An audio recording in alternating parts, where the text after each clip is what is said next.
by the maintainers, by the contributors.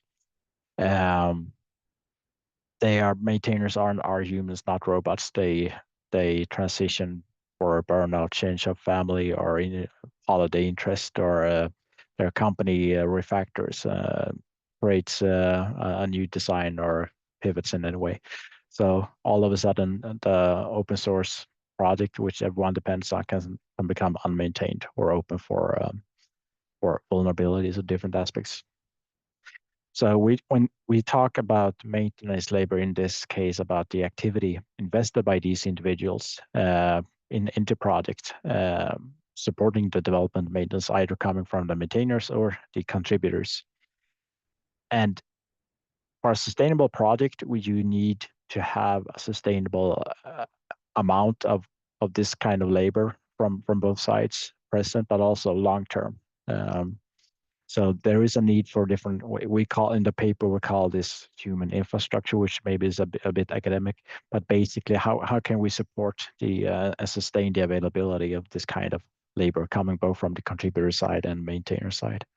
So what do maintainers actually need? So from the maintainer perspective, a very highly discussed aspect was the need for a work-life balance, being able to prioritize what they do.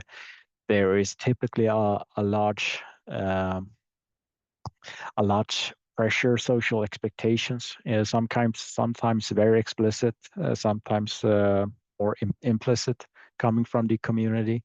We talked to one maintainer actually just maintained he come to the point where he actually hated the open source software project, but he kept on maintaining it because people kept on using it and asking him questions, but he really didn't find any joy in it.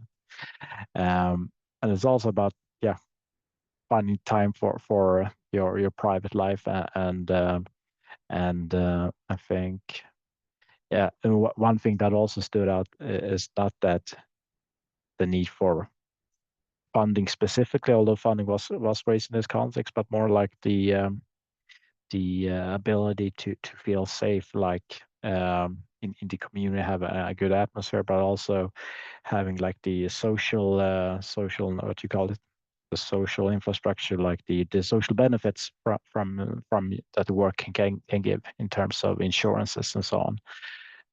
That doesn't necessarily come by sponsorship. And then looking from the other side, the contributors support. So there's this balance between having contributors coming to the project, but also actually having anyone coming at all. A lot of them that we were talking to, they were maintaining very small projects, but they were heavily used, and they were typically just one or two maintainers of these projects. They didn't get a lot of interest. They got some people from Google Summer of Code, but they had a really hard time getting these to stay around. So there really is a need here for low-cost contribution support, because there was also this other side that for each new contributor coming in, there is a need to onboard them, and that it takes a lot of time and effort and energy away from the things that they would actually like to do. So there is this balance that I will come back to. And also, they needed quite much help in building the community, mitigating toxicity that was quite commonly referred to, promote inclusiveness in the community, especially doing like marketing and outreach, which most of the ones that we talked to were quite uncomfortable with. Then looking at funding, where there were different models raised. For example, different kinds of employment, either working full time, dedicated towards a project, or that you had maybe 20% of your week that you can focus on specific, either really or something focused in the context of the company. Entrepreneurship was considered by some, but a quite risky endeavor. There was one or two that had or some good experience, but still. Sponsorships, quite diverse. They were often described as coffee money, but and also as encouragement. So not a source of sustainable income. But again, what I want to iterate is the need or something that doesn't come from sponsorship, and that is the social benefits. In different countries in the world, you have different levels of support. You need some cases you need to pay vast amounts to when you go to the dentist or get Medicare if you don't have an insurance via your employer. And if you're doing maintenance and only getting sponsorship, this is something quite pivotal that you miss out on. So not just think about donating money, but how can we maybe create new structures in supporting the maintainers to feel safe and to focus more and relax more, create this work-life balance. So summing up, maintenance labor as a common pool resource, as we talked about earlier. I mean, so this kind of labor can come from both sides, both the contributor side and the maintainer side, and it is a depletable resource. There is only that much of hours in the day and night, and people have lives. They can't put in more than a certain level, and there is a certain level of energy on how much you can actually put in. So there is a need to sustain the level of energy or labor coming in from both of these sides. So we need to enable the maintainers to focus more on the projects, like helping out with non-code contributions that they maybe are not as focused on, or that they maybe want to do other things. So finding out how can we promote these non-code contributions. Also, how can we direct the funding in a way that helps them focus on their projects in a more balanced way in their everyday lives. So the funding needs to be a mechanism here to match the needs and desires. So actually going out and talking to the maintainers and not just assuming how funding can solve the problem. Actually trying to understand the project. Yeah, I think that's one of the main points. And the full paper is available open access. That's great. Thank you so much. Any questions for Johan?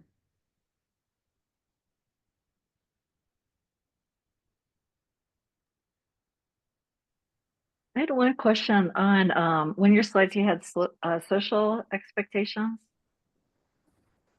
Yeah. Can you explain that a little bit? Oh, and others have their hands up. Sorry if I stepped. I think it was on the first slides. Yeah, social expectations. I mean, coming from the community and the users, some are very explicit and expect the professional support from the community, and some are very not as good in articulating these requests and needs. So I mean, that's one side. People coming to the community expecting support and contribute and help. Because we're using this software that you developed and put out here, and so on and so forth. But it's also this implicit expectations from the community when a maintainer sees that their software is being more and more used, they kind of get a higher pressure on their shoulders that they need to actually go in and support the community. So it's both an explicit and implicit some type of social expectation. Okay, thank you. Kaylin. Yeah, thank you so much, Johan, and thank you for volunteering. We asked you yesterday if you'd like to join. I'm so glad that worked out.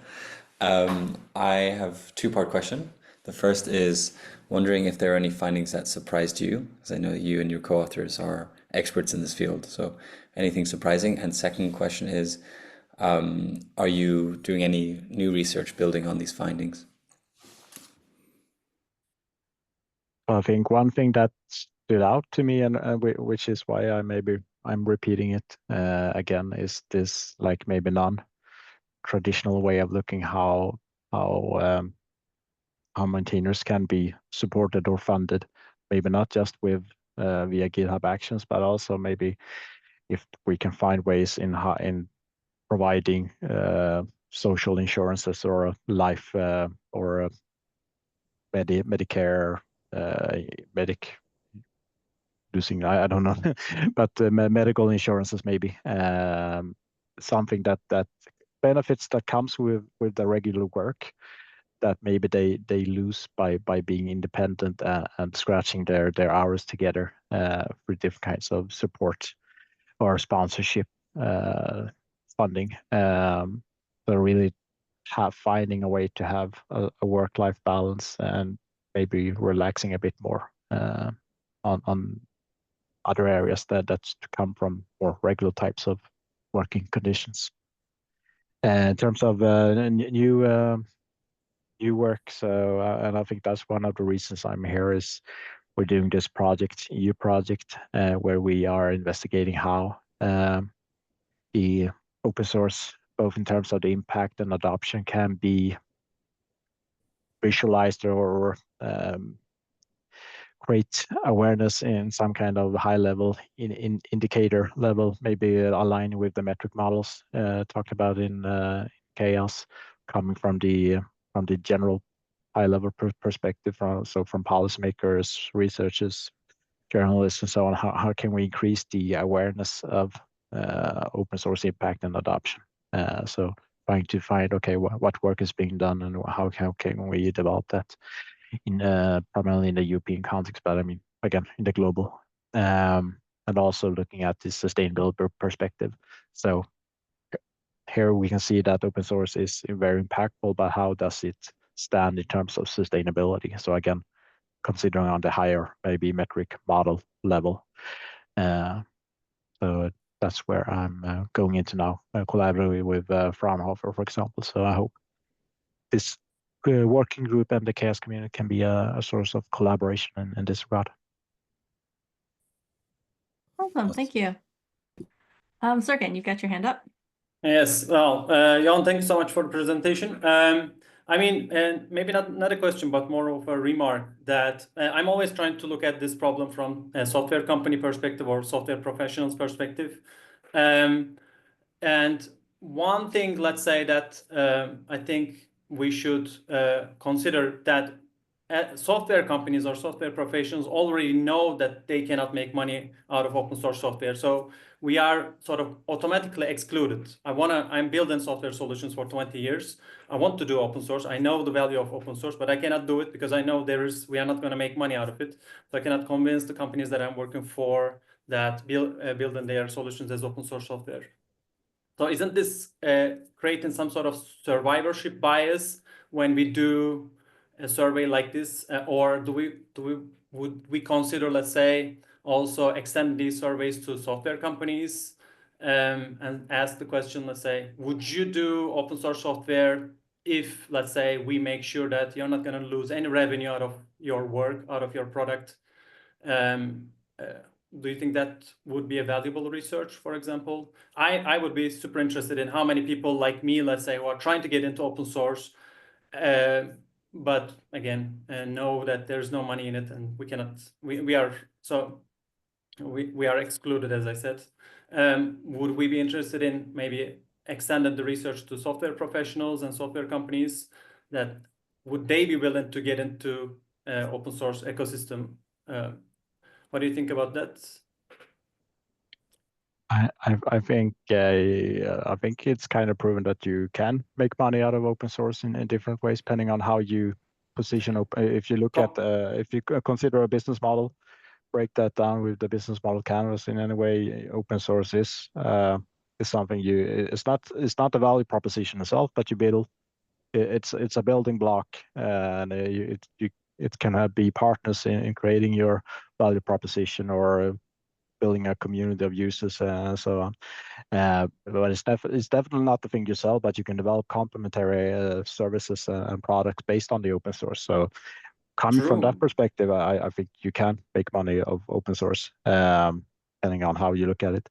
And I think what we focused on this study and what we were interested in was the smaller, very well adopted projects. I mean, some of the projects we looked at, they are, I don't know, deployed in how many. I think most of us in the room have engaged with the projects we looked at implicitly, but they are only maintained by 1 or 2 or 3 individuals. And for many reasons that people don't expect, people think that people don't know about them. People think they must be well maintained considering how vastly they are used and so on. But still, there's a lot of sustainability issues coming from the project or from the company perspective. I think that's another perspective that maybe I think have been served, but would be maybe complementary. And I think that was something we didn't follow up on. We wanted to initially, but to our lack in time, like considering how companies can come into this sustainability equation, considering these maintainability challenges from the maintainer side. But I still think some of the findings from our interviews and a lot of others work as well can help guide companies today in how they can make more sustainable contributions, support health and sustainability. I think there's a lot of good work out there already. So I think much is about doing awareness raising and so on. Yeah, All I right, would thank say you. I would say have a look at some of the research on open source business models, because I think there is quite a bit around that. And then the other thing that I will mention is that we're within the CHAOSS Data Science Working Group, we're also working on a guide about how to demonstrate the value of open source to your organization. So it's not quite done yet, but when that's finished, that might also be interesting as a way to help you justify some of the open source work. A quick follow-up maybe. Do we have any data, let's say, how much resources are being allocated to sort of commercial proprietary solutions versus open source? I mean, in the end, do we really think that open source can compete with proprietary solutions equally, or do we have any opinion or data on that? Because let's say, if I'm selling software and charging per license, and if I make my product as open source, if I cannot charge it anymore, if I make it freely available, of course, we might be talking about some business models that might generate some revenue, but everything that we are going to talk about would probably also be applied to proprietary solutions, like selling support contracts. So I can sell support contract next to license fees, but if you take away the license fees, mathematically, it cannot generate the same amount of revenue. That's why I think we have this unbalance between proprietary and open source solutions. I'm gonna interrupt for just a minute, Sure, because I feel like this sure. is pretty far outside of the scope Yeah. of measuring the impact of Indeed. funds. So I'm just gonna put a halt on that topic. No problem. Sure. Because we're halfway through the meeting, more than halfway through the meeting, and we still have some other agenda items. Perfect. Thanks so much. Yeah, no worries. Mia. Oops, you're muted still. Sorry. Thank you, Johan. A very quick follow-up question on the untraditional funding, where you mentioned that maintainers may prefer like a Medicare insurance as like a funding method. Are you aware of any companies or organizations having such? Oh, he has already left. Okay, He cool. left. Sorry. Sorry. Yeah. I'm gonna suggest that you follow up with him in Slack. He's usually pretty responsive in Slack. Thank you. Sorry. Okay, so let's move on to the next agenda item. So, Daniel, I think you were going to present about some research on funding as part of our slide series. Did you have something you wanted to share your screen?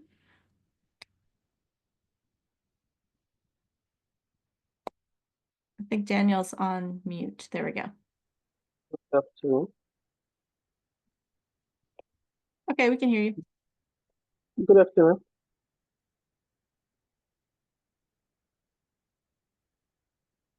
Can you hear me? Yeah, I think so.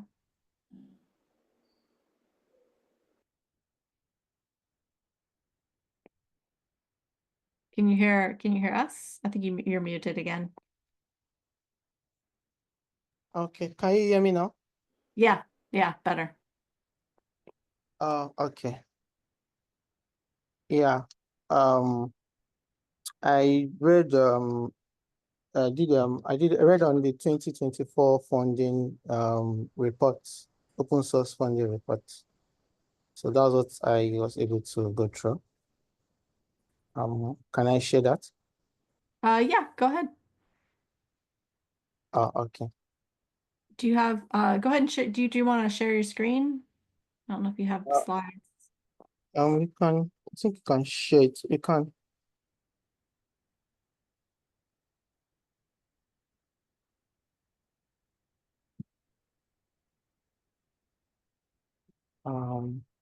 Sorry.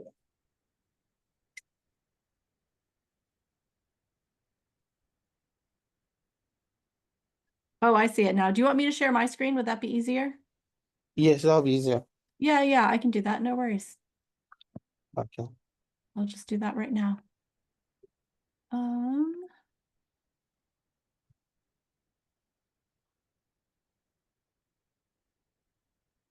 Oops. Sorry, I'm clicking on the wrong things. Okay, can you see that? Yeah. Okay, perfect. Go ahead. Just let me know when you want me to change slides. Okay. Yeah, good afternoon. My name is Daniel. Yeah, so I will just be sharing, I'll just be talking about findings from the 2024 open source software funding report. Had the opportunity of going through that report, and it's amazing. It's an amazing report. Yeah, put together it's a collaboration between GitHub, Linus Foundation, and researchers from Harvard University. Yeah. So while going through that report, while going through the report, some questions was popping into my head.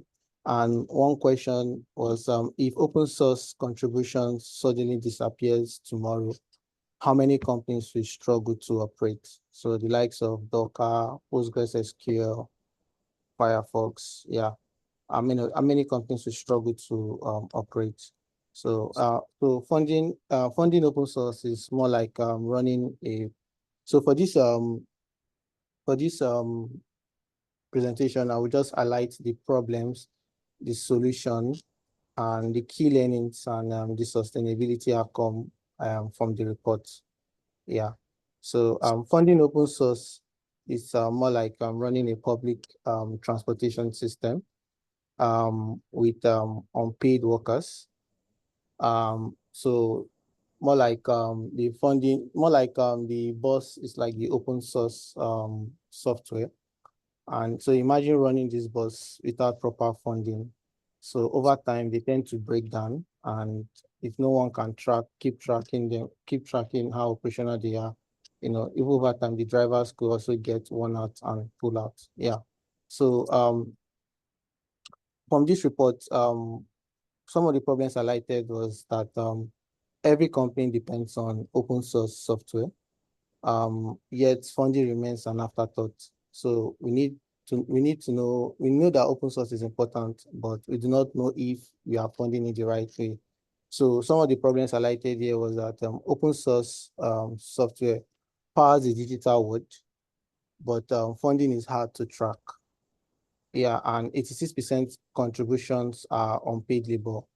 And how sustainable is that? So some of the problems also highlighted is that lack of structured impact tracking makes decision making difficult, like mentioned here already. So without clear data on funding impact, organizations struggle to allocate resources effectively. Yeah, we can move to the next slide. So this chart just shows the funding distribution according to the reports in open source software. Telling us that of all the fundings allocated to open source, 57% goes to the contractors, 27% go to others, and 16% gets to the open source foundation and projects. Next. Yeah, so this also shows a comparison, yeah, to telling us the comparison of open source software funding categories in 2024. According to the report, that 86% of funding is in the form of employee labor rather than direct financial support. 57% of the financial contribution go to contractors, like I earlier mentioned, 16% directly to the open source foundation, and 27% to others. So, and that 27% indicates unstructured or indirect support. Yeah, next. So this report shows a way forward, that we don't just need more funding, we need smarter funding. So, and some solutions highlighted here is you should be able to track money and labor, not just commits and stars. We should also encourage reporting frameworks. Yeah, just like Olaf mentioned in his suggestion yesterday on the group, that we could build a national or regional software inventories. Yeah. It's also said another solution here is you shift from contributor time. We should shift from contributor time to direct financial support. You know, as like mentioned here, organizations should provide more direct financial support to maintainers and key project maintenance rather than relying on solely on in-house contributions. Yeah. Open source software project should publish funding impact reports to transparency, so improve visibility on funding, yeah, through better documentation and public disclosure. Community engagement, foster stronger collaboration between funders, maintainers, and developers to ensure long-term project health. Yeah. Next. So some of the key learnings here is that 7.7 billion is spent on open source software yearly, but only 60% goes to the main maintenance. 57% goes to the contractor, as earlier mentioned. Many companies do not track how they support open source, making it hard to measure impact. So, and consistent and well-tracked funding leads to better stability and adoption. Yeah. Next. So this is just a chart showing the different sectors that were funded in 2024. Out of this, the 7.7 billion of how it was allocated. Yeah. Next. So the sustainability outcomes. So for the sustainability outcomes, yeah, it just tells us that highlighted here is with better funding, open source projects remain stable and reduce burnouts for developers. When funding is consistent, maintenance focus on innovation and not survival. And better tracking of funds also equals more efficient funding allocation. So, and open source is a shared responsibility, not a free source for corporation. So, with this, these were some of the findings I was able to get from the report. So, if I just leave us with the question that if open source contribution suddenly disappears tomorrow, how many companies will struggle, you know, to operate, or what will be the cost of rebuilding the internet? So I think that's all I was able to gather. Thank you. Thank you so much. We have time for maybe one or two quick questions. Alice, you have a question? Yeah, I was, thank you for that, by the way, Daniel. I was wondering if there was any, like how the difference between contractors and other types of maintainers was made, because it seems as though a maintainer could possibly be hired as a contractor, and maybe is there some grey area there? Yeah, so contractors majorly are people that are hired to maintain it. They don't work directly, so they could just be hired to maintain the project, and they are being paid.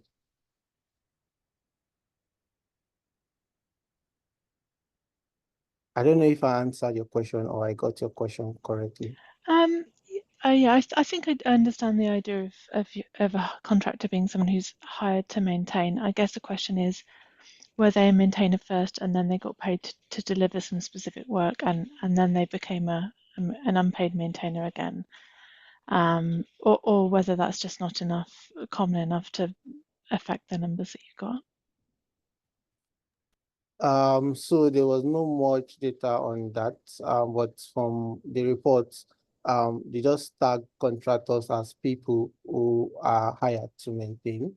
No clear insight to know if they later were hired, they were maintainers and they became contractors, or contractors and later became maintainers.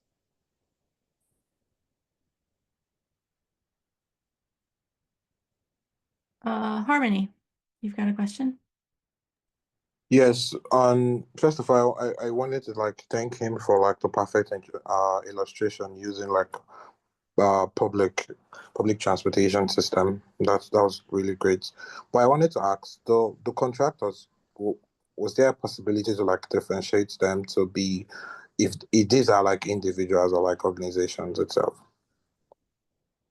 And are these people fully involved in open source? Because I know that we probably have projects that contract to people that don't really like partake in the project and they are not open source.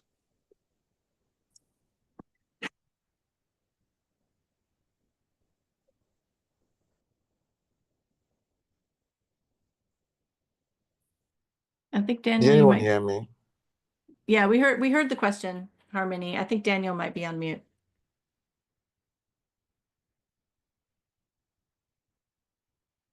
Okay, can you hear me now? Sorry. Yeah, we can hear you now. Okay, yeah. So you said, Harmony, please, can you take your question again? I don't know, I kind of missed it. So I said like it's going to like be awesome if we will be able to know if these contractors are just solely individuals or they are a merge between organizations and contractors, because they could be like an organization, like a different company altogether that's working on under an open source project, or could be like an individual, just like Alice has mentioned. And also we'd want to know if these people are actually active into open source itself. Okay. Okay, I think I'll go back with that and make more research to know clearly differentiate these contractors if they are majorly just individuals or organizations.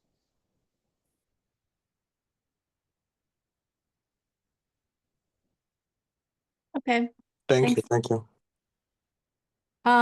Okay, so we have just a couple of minutes because, as a reminder, CHAOSS meetings do end at 10 minutes before the hour to give people time to refresh beverages and have bio breaks. But we do have one more agenda item on clarifying the knowledge base. I'm not sure who added that. Yes, I edited it. Thank you, Dawn. Oh, okay, hey.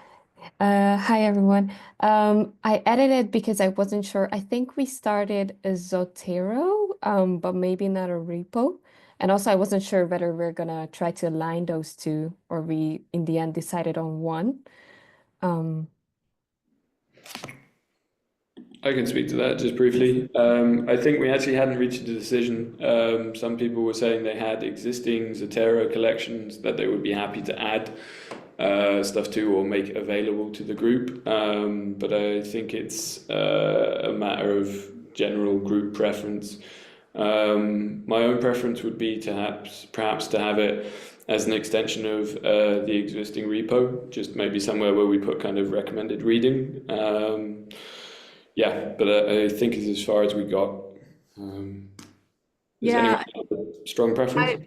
I would agree with Paul. I mean, my preference would be actually to have maybe just a single markdown page in the repository where we can add links to some of the research, the papers, the things that we think people should read. And I'd love to have that well organized. So it's like, maybe like the key resources, which is just like maybe 10 things that we think everybody should read, and then more of a laundry list that we can add to.